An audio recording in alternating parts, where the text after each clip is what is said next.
Trunky Chair of Trauma Surgery at the University of Washington. Thank you very much. Thank you, Mr. Chairman. Again, I'd like to thank the organizers for the invitation. It's been a fantastic meeting.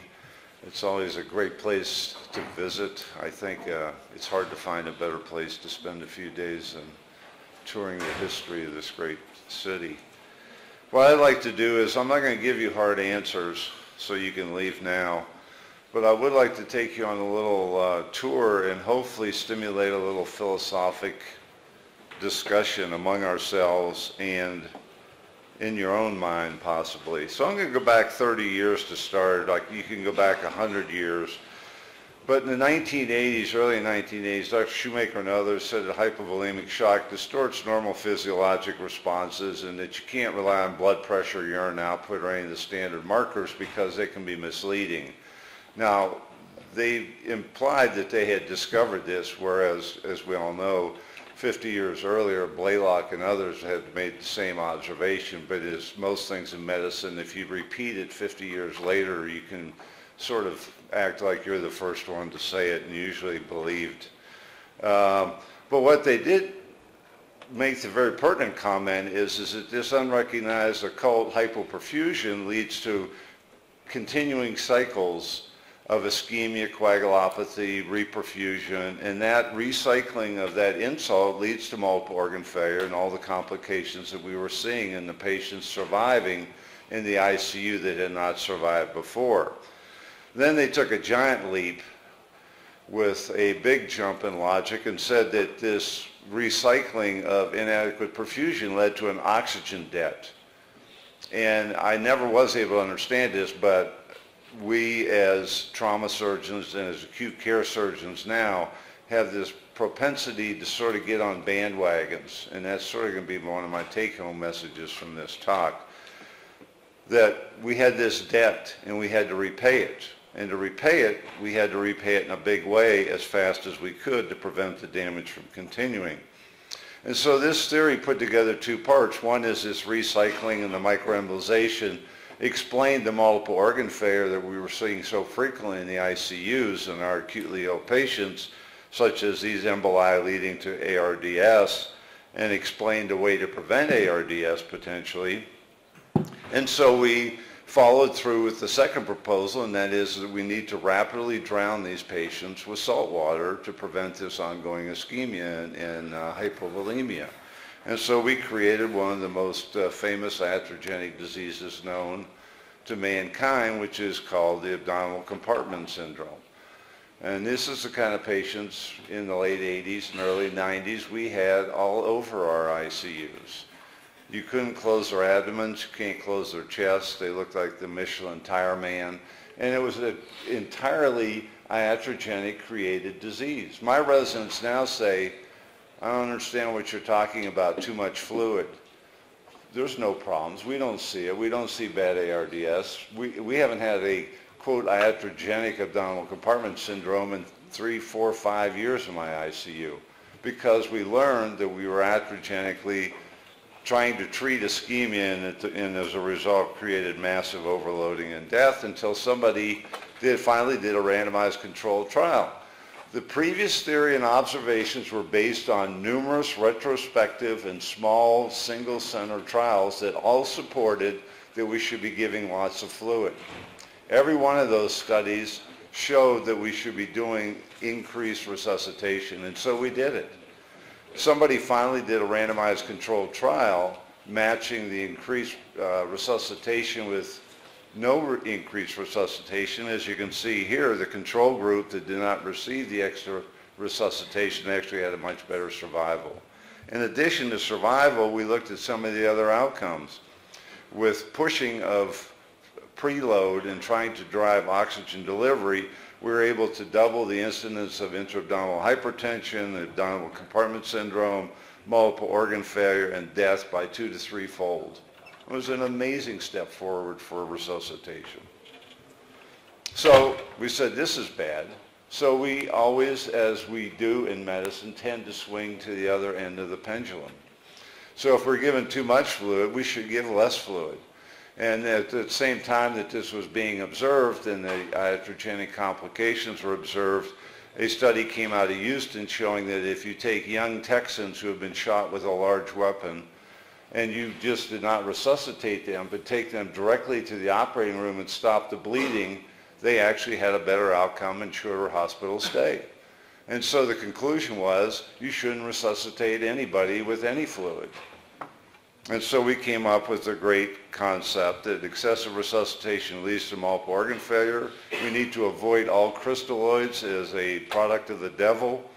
And to avoid resuscitation, we should leave the patient hypotensive until hemorrhage is controlled, which, again, was first proposed by Dr. Cannon in World War I 100 years earlier. So this was not invented in Houston, Texas in 1995. It was actually first observed and very well stated that you got to stop the bleeding before you give a bunch of ringers, because ringers does not replace the rapid blood loss that you're seeing. But as a result, we came out with hypotensive resuscitation. Paramedics were leaving patients in the field until they became hypotensive so they'd have a better survival. Bloodletting became popular. And it's amazing how a phrase can drive care. And so we became hypotensive to improve survival. But most patients that we see, and again, I'm focusing on trauma, but many of these lessons learned are very extrapolable to the acute care patient. Most of the patients die from multiple organ failure late. The trauma patient also has a significant death early on from blood loss, but the majority after that first 24 hours, the death rate is late. And the problem that we still face in the acute care surgery and the trauma world is the persistence and recurrence of multiple organ failure.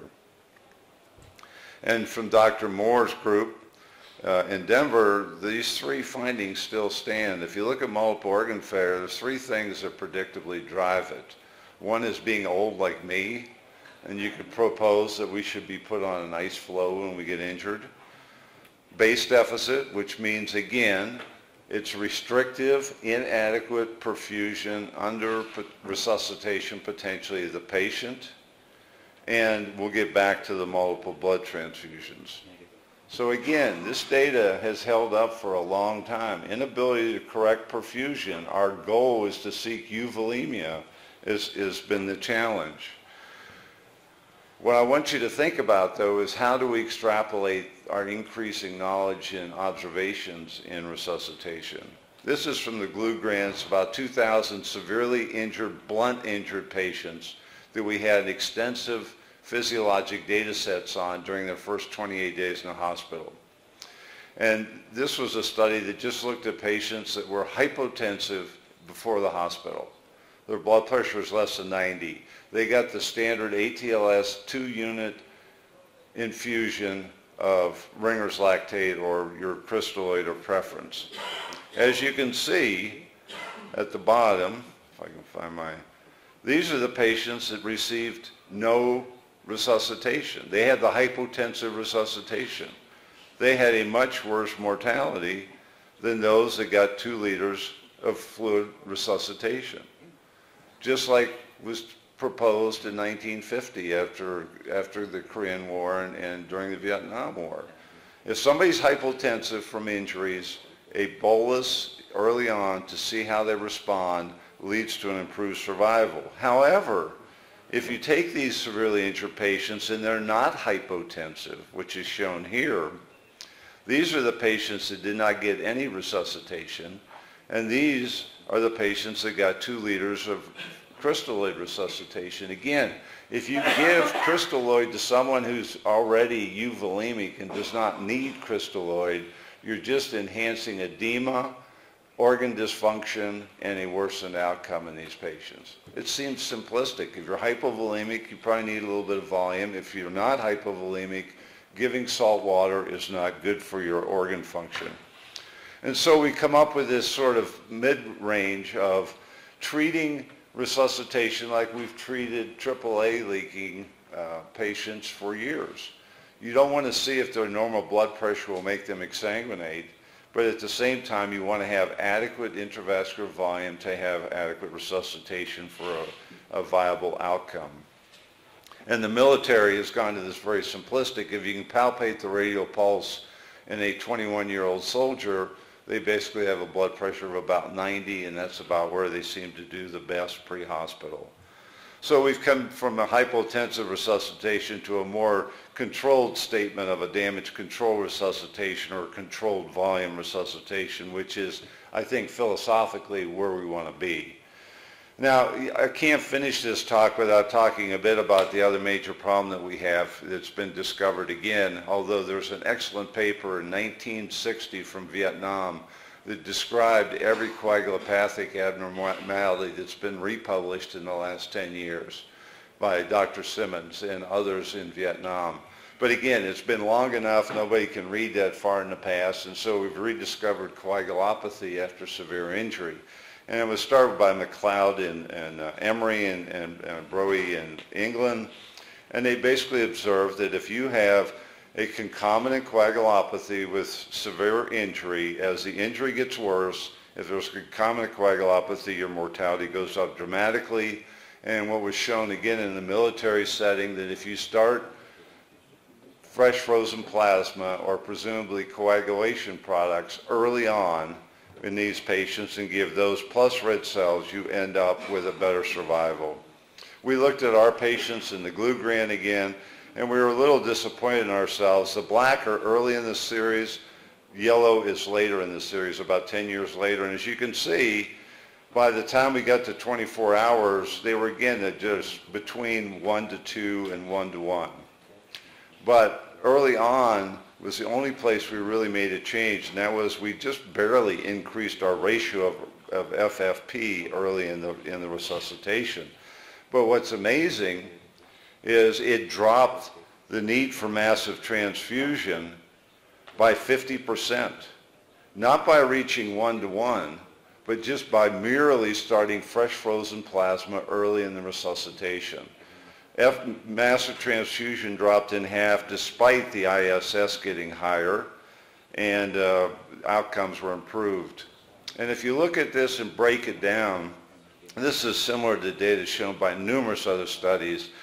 If you look at starting FFP early with a good ratio of FFP to red cells, in the upper bar, you have an improved survival.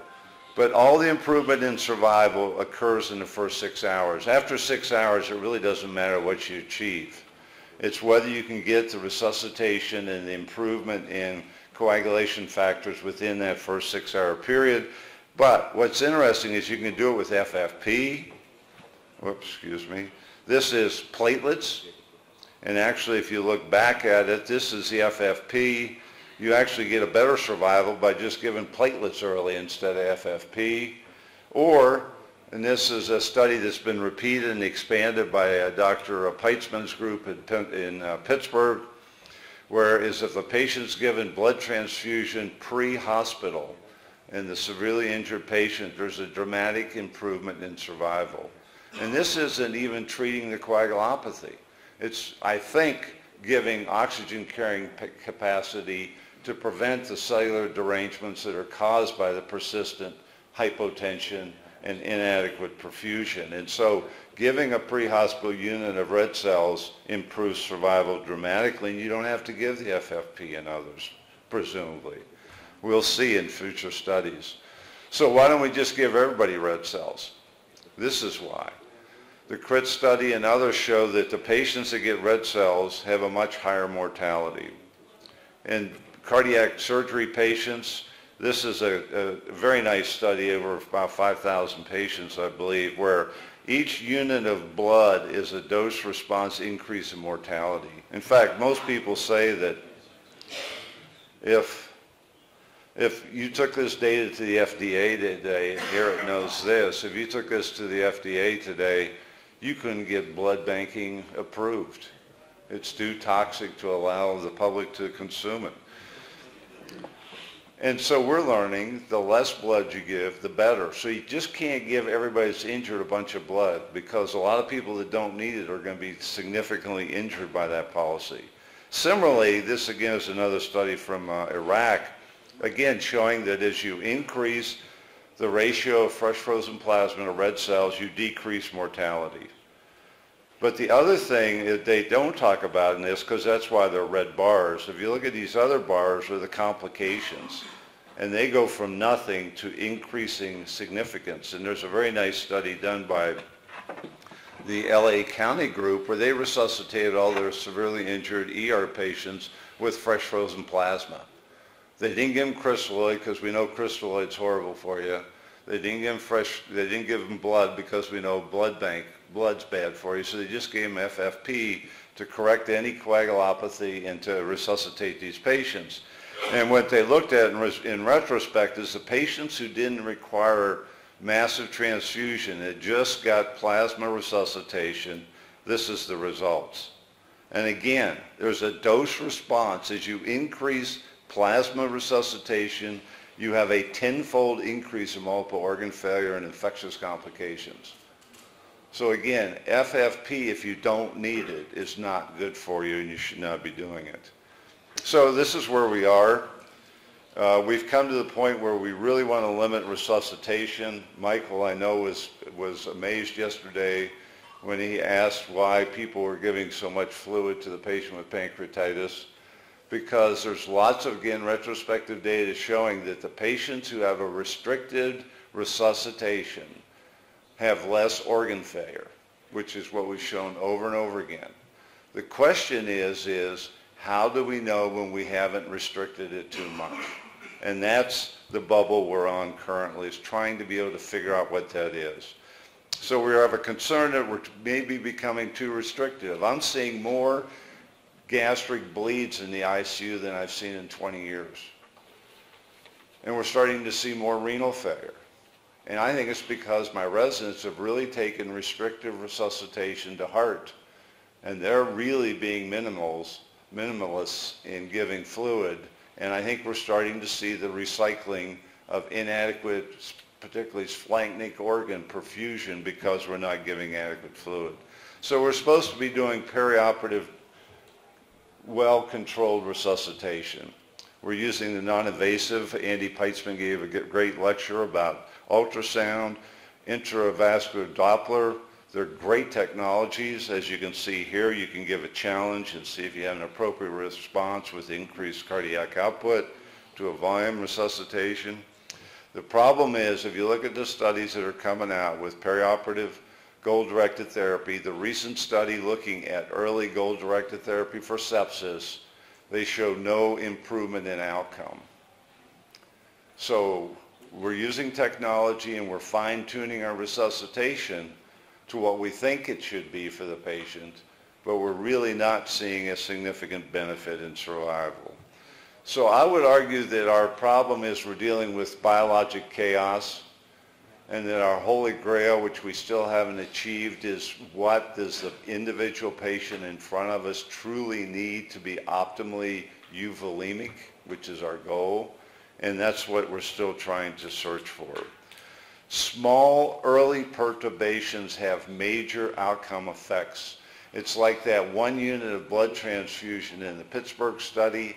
It's like the small volume of FFP given to the coagulopathic patient. We need to be able to recognize that early in the disease, make small changes, and have big outcome differences. So again, this is our challenge, and again, we are faced with, we need to find the right patient to give the right therapy at the right time. Thank you for your attention.